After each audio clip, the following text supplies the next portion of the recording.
I'm not convinced that Gucci's best future lies in luxury. So quarterly results at Gucci were very negative. They fell at 25%, which was slightly worse than expected. Gucci's plummeting sales represents the fact that they just don't know who their target consumer is anymore. If Kering wants to not have the financial issues that they continue to have, they need to be less reliant on Gucci. Demna to Gucci. Demna be Gucci's hero? Gucci just posted a 25% drop in sales again. The brand that once dominated red carpets and TikTok trends is now closing stores, losing market share, and scrambling to find its identity. So what happened?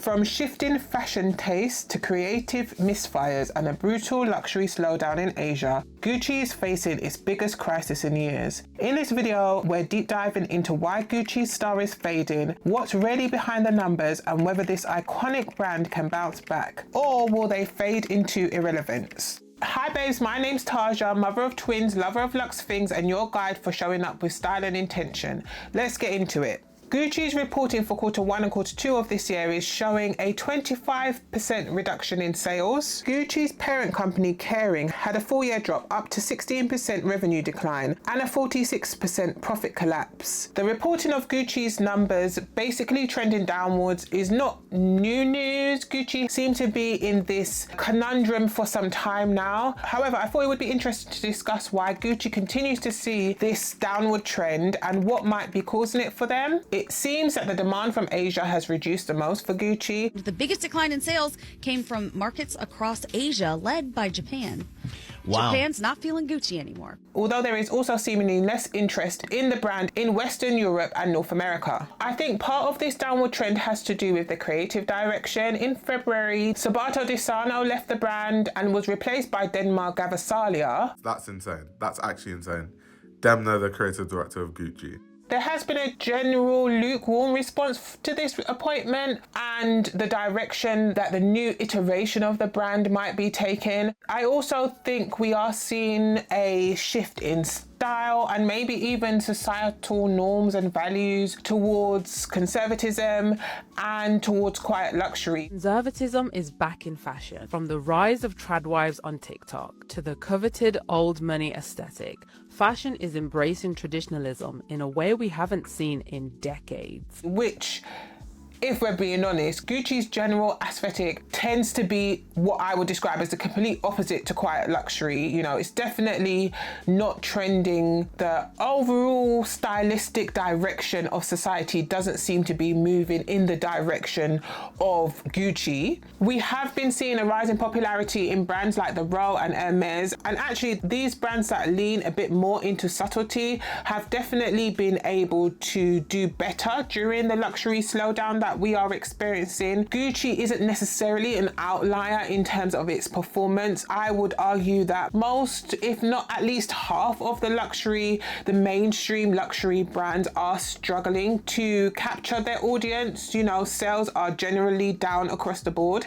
And this definitely does have to do with things like the cost of living and the amount of disposable income that we have. But I also feel as though at least for the last few years, there have been ongoing conversations about the taste level at Gucci, and I think that they have had an issue with identifying who exactly they are speaking to. Rather than evolve the vision, they hired Sabato De Sarno to chase the quiet luxury wave, but it felt inauthentic, which showed in its sales that dropped 23% in 2024. So Gucci hit reset again. They tapped Demna as the new creative director, who's known for Crocs, IKEA bags, and dystopian fashion from Balenciaga. He's sort of the king of shock value, but with no clear direction or through line. What is Gucci trying to be? I think that this relationship has also been strained by the aggressive use of price hikes, which again is not something that is unusual for luxury brands across the board, but customers generally seem to be dealing with price hikes from brands like Hermes and even arguably Chanel more than they are from brands like Gucci and Louis Vuitton. So Business of Fashion has finally written down what we have all been saying and thinking for the last 2 years. Luxury fashion price hikes are not sustainable. And how are we as consumers supposed to keep up with that?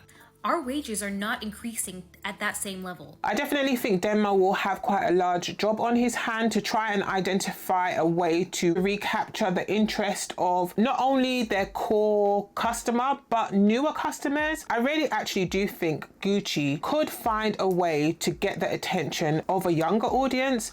I actually think that is the only way that most of these brands are going to be able to win long term, if they are able to strategize how to gain the interest of the younger audience. And I think Coach has done a very, very good job at this. I know Coach and Gucci are in some ways on two different wavelengths, in that Coach, I think, is definitely more contemporary. Their price point sits lower than Gucci's. However, they have definitely somehow they have definitely been able to shift their brand slightly. Coach was the bottom tier. The status of what it was then was like, it did not have any type of status associated with it. I don't know who's doing the marketing and the design for Coach now, but they did a complete 180. So they definitely are still what I would describe as more of a heritage brand. However, they're leaning into sustainability, and their creative design has just really seemed to click with people of actually all ages. There are people who have vintage Coach, as in they picked up a Coach bag when they were maybe in their teens, and now they're in their 40s, 50s, and they're pulling back out their Coach bags. And then you've got some of the younger Coach customers who are buying used Coach, maybe secondhand, but are also leaning into their newer styles, like the Brooklyn and the Tabby bag. Is this a Coach? Oh my God. Oh my God, I'm obsessed. And actually, Burberry are also doing an okay job at shifting their brand too. I would think maybe Gucci has more in common with Burberry in that their brands are less subtle, right? So they both have a similar issue in that sense, in that they lean very much into logos, branding, color to carry them in a lot of ways, in ways that Coach doesn't necessarily do. So I think maybe Gucci could have a look at what Burberry's doing. Although they did still experience a decline in revenue for the last quarter, it wasn't as bad as they anticipated. Retail sales were down 12%, but in the first half of the year, it was down 20% compared to the last year. And in the second half of the year, it was just down 5%, which shows that the Joshua Schulman impact is fully underway. All those campaigns they were doing were obviously paying off because sales picked up in the second half of the year. I'd argue that they are doing something positive there. Whenever I hear people talk about Burberry, it's always in a very hopeful tense, right? Everybody's kind of anticipating or urging them to do well, right? Especially when they did things like admit that some of their products are too expensive, and that actually, you know, we understand that we may have been a bit ridiculous. So their humility, I think, at least, is engaging people. We've definitely moved into an era in society where I think people like to feel as though they are dealing with the real thing, or they're dealing with transparency. And so Burberry and even Chanel has managed to get a few brownie points for saying, you know, we're gonna ease up on the price hikes because we acknowledge that might be alienating our customer base. And so I definitely think that there are some things that Gucci can do in terms of looking at its counterparts and seeing how they are trying to re-engage with their customer. But I don't think it's all over for Gucci. Gucci, in a lot of ways, is very playful and creative. And I think that combination can really speak to a younger audience if it is served to them in the right way. And although most luxury brands don't really seem to want to do it, I think they would definitely benefit from giving their more aspirational customers some attention. We are definitely in an era of wanting to appear more demure, more conservative, more, laid back, caring about style, but also in caring about the environment. Am I going to be able to wear this in 20 years? That's the vibe that society seems to be on. So I think that Gucci don't need to do a complete change and turn into the role. That's not what I'm suggesting. However, there needs to be a way that they're able to recreate their own lane or tap into the lane that seems to be moving the fastest, which seems to be the quiet luxury lane. And so hopefully their new creative director is able to find a way to do that. Bellatini also said that this collection is a continuum that will lead to the most visible signs of Demna. And that made this collection really interesting to look at least for me, because it's the first time we can physically see and not just surmise what a Gucci led by Demna would look like. However, as I've mentioned, this reduction in interest in Gucci is not something that's new, and their behavior so far has not necessarily had any indications of wanting to do anything different necessarily. I genuinely think that a lot of these luxury brands are just hoping to ride it out. Everyone's going through a more difficult time financially. Everything feels a bit more strained, a bit more tense.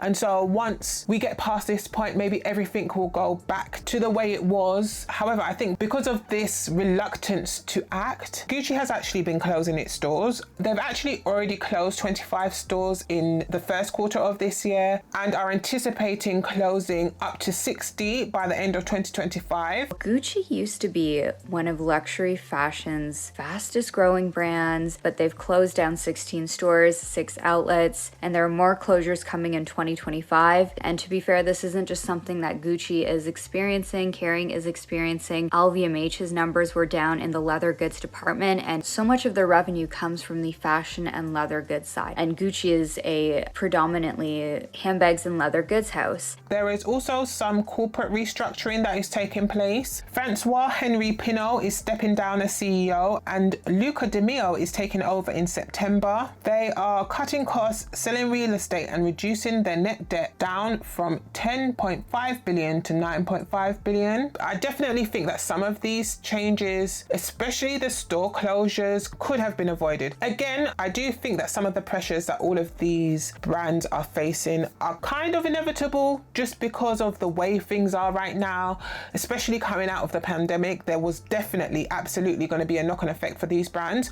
So I don't necessarily think that closing stores would have been avoidable, but the number of stores I definitely think could have been less extreme if they had been paying attention to the early warning signs. I think that there have been early warning signs for all of these brands for years at this point. And so some of these changes that are having to be made, I think are self-inflicted in a lot of ways. I think because of their resistance, they and many other luxury brands have just done a really good job at alienating their core customer base. I think historically many luxury brands have kind of just leaned on their name, you know, their name being enough. You're going to come in, you're going to buy something that's Gucci, and so you're going to be happy. And in 2025, that just doesn't seem to be enough for people. Unless you're Hermes, okay, the brand is not enough. And I'd argue even Hermes, with their customer service, their in-store service, definitely seem to pay more attention to that kind of thing, even though you can't always get what you want. Okay, very, very complex Hermes. But I think Gucci, Louis Vuitton, even in some ways Dior, haven't done a good job at maintaining a standard that pleased even their core customer base. You know, the most dedicated Gucci customers who have tons of Gucci, have loads of money to spend on Gucci, who actually want to shop in Gucci but are not. And so I think the question they need to ask is why. It definitely has to do with creative direction, because I'm sorry, if you're trying to sell things that customers do not see the value in, then they're not going to buy it. And so Demna's designs are scheduled to debut in September of this year. And so it will be interesting to see the direction he attempts to take the brand in. I think it will probably take up to a year to 18 months for us to see the actual outcome of the effects of his presence at the brand. I definitely think Gucci under Kering has enough money and resource to execute the turnaround of the brand that is required with the right people in place, right? The right minds in place. I definitely think it's doable. I don't think it's the end for Gucci. And I am interested to see what the Demna era brings for them. What do you think about Gucci? Have you made any recent purchases from them? Why do you think they're closing down stores and not selling as well as they used to? Let me know down in the comments down below. Thank you for watching, and I will see you in my next one.